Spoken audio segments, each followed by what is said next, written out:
Hi, everybody, and welcome back to my show. I'm Carrie Luxem, and I have a guest here today that I'm very, very excited to have on the show.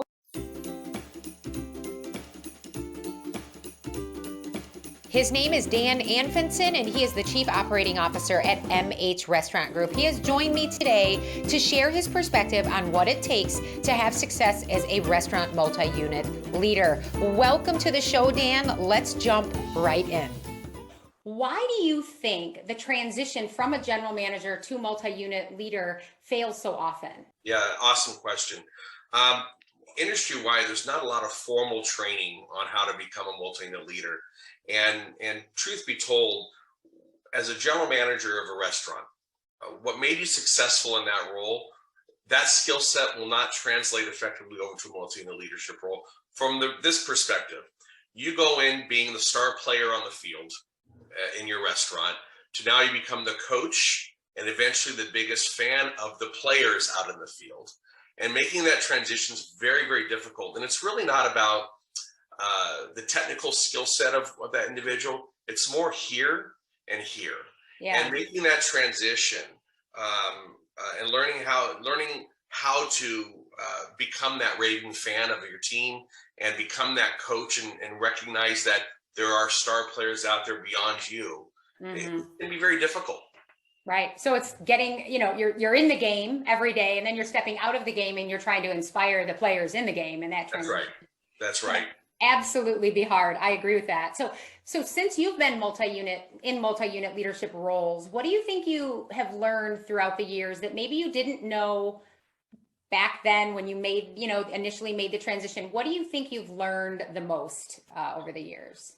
Yeah, so I think the first thing that I had to learn, and I will tell you I had to learn the hard way, was that it was never going to be my way all the time. From the perspective of this, what made me successful as a GM might not necessarily make somebody else successful. They're not going to do it the Dan way, right? Okay. And I think if looking back at everything's hindsight, it's 2020. I'm convinced that someone traveled the future, saw COVID in 2020, created that saying, hindsight's 2020. But embrace what you're not really good at and be okay with that. Yeah. And surround yourself with people that are really good at those things, as well as surround yourself with people that are good at things that you can do, if not even better than you, and be okay with that. Yeah. That was a big learning lesson for me. Because again, as a general manager, you can be in a restaurant, surround yourself with, any team of managers. They may not be the strongest team, but you could tow that restaurant on your back and get over the finish line, achieve your operational expectations, your financial performance. But as a multi-unit leader, you're managing other leaders now.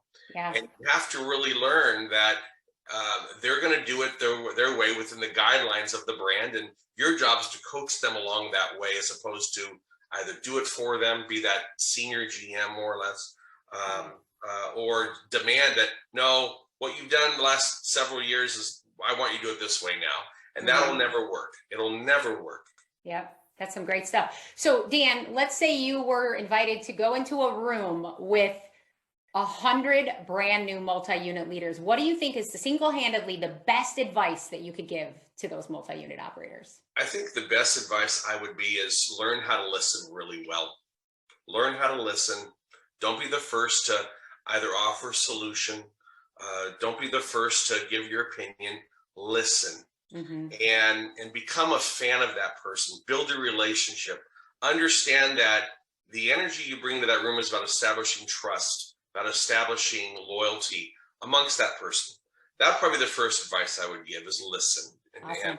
That's such great advice, Dan. And I think oftentimes leaders think that communication is what they say, and sometimes it's not what they say. It's listening and being there and all that good stuff. Yeah. That is awesome. I know this is a very quick show, so we're kind of at the end here. But do you have anything else that you'd like to share before we end the show today? Yeah, I would say the last thing is remember that it's about your team. Remember that when it's going great, it's celebrating their success.